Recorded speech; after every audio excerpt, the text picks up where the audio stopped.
Hi. మీకు పెళ్ళై సంవత్సరం పైగా అయిందా? పిల్లల కోసం ప్లాన్ చేస్తున్న పిల్లలు పుట్టట్లేదా? ప్రతిసారి ఫీమేల్ కారణమే ఉండకపోవచ్చు. కొన్నిసార్లు మేల్ అంటే పురుషుల వల్ల కూడా ఇన్‌ఫర్టిలిటీ ఇష్యూస్ వల్ల కూడా పిల్లలు పుట్టకపోవచ్చు. సో, మేల్ ఇన్‌ఫర్టిలిటీ అనేది ఏంటి అంటే, మనం పెళ్ళయ్యాక 1 ఇయర్ పాటు అన్‌ప్రొటెక్టెడ్ సెక్స్ చేశాక కూడా మనం పిల్లలకి పుట్టకపోవటం అనేది మేల్ ఇన్‌ఫర్టిలిటీ అంటారు. సో, ఈ మేల్ ఇన్‌ఫర్టిలిటీ వచ్చినప్పుడు మనం ఏం చేయాలి?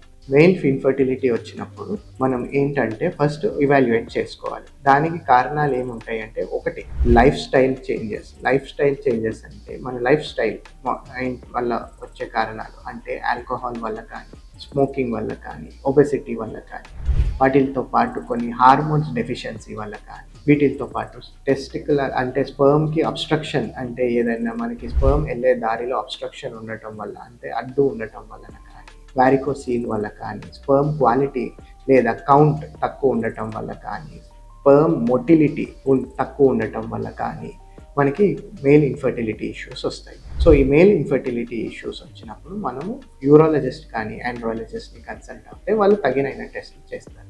ఏం టెస్ట్ చేస్తారు? ఫస్ట్ మేల్ ఇన్ఫర్టిలిటీ ఉన్నప్పుడు మనం కొన్ని హార్మోన్ టెస్ట్లు చేసి చూస్తాం. ఏమన్నా హార్మోన్ ప్రాబ్లం ఉందా లేదా? దీంతో పాటు మనం ఏంటంటే కొన్ని అల్ట్రాసోనోగ్రఫీ స్కాన్ చేస్తాం. స్క్రోటమ్ వారికోసీల్ ఉందా లేదా? సెమెన్ అనాలిసిస్ చేస్తాం. Semen analysis at least 2 samples check చేశాక కానీ మనం మేల్ ఇన్ఫర్టిలిటీ అని లేబుల్ చేయకూడదు. సో, ఈ సమస్యలు ఉన్నప్పుడు ఏం చేయాలి? ఎలా ట్రీట్మెంట్ తీసుకోవాలి? So, first and foremost male ఇన్ఫర్టిలిటీలో మనకి ఏంటంటే లైఫ్ స్టైల్ చేంజెస్ చేసుకోవాలి. అంటే స్మోకింగ్ ఆపేయాలి, ఆల్కహాల్ ఆపేయాలి. దీంతో పాటు వెయిట్ అంటే ఎక్సర్సైజెస్ అవన్నీ బాగా చేసి వెయిట్ కంట్రోల్ కూడా చేయాలి.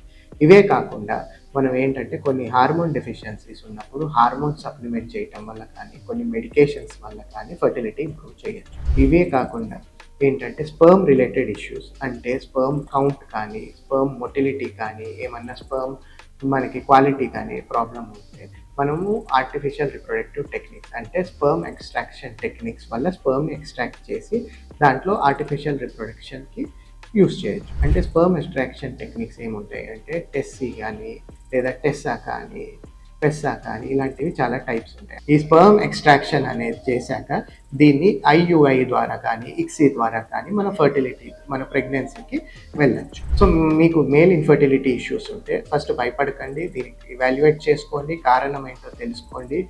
కారణానికి తగిన ట్రీట్మెంట్ తీసుకోండి. సో, కన్సల్ట్ యువర్ ఆండ్రాలజిస్ట్ మరియు యూరాలజిస్ట్. Thank you.